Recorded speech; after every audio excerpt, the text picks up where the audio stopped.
সাল্লাল্লাহু আলাইহি ওয়াসাল্লাম যারা দাঁড়িয়ে আছেন মেহেরবানি করে হাতে না হয় পায়ে ধরে বলি বসেন, ওইভাবে দাঁড়িয়ে থাকবেন না। বিশেষ করে আমার মায়েদেরকে বলবো, যুবকেরা পেছনে দাঁড়িয়ে আছে ওইভাবে না দাঁড়িয়ে থেকে আপনারা বসে পড়েন। কিছু কালাম আপনাদের সম্মুখে এনেছি, যেরকম তৌফিক আলম নতুন মুখ একদম, আরও কিছু কালাম শোনাবো আপনাদের।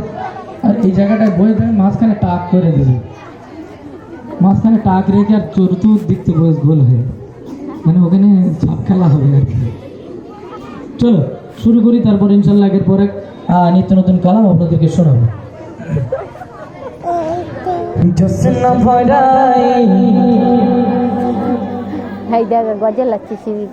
মায়া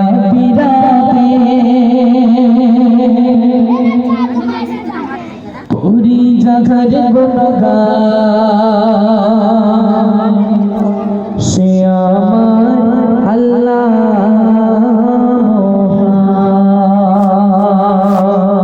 জোরে বলো সুবহানাল্লাহ। একটু জোর হবে না বাপ? সব থেকে যার আওয়াজ পাবো সে পয়সা পাবে, ঠিক আছে? এর মধ্যে থেকে 5 জনকে আমি প্রাইজ দেব। 5 জন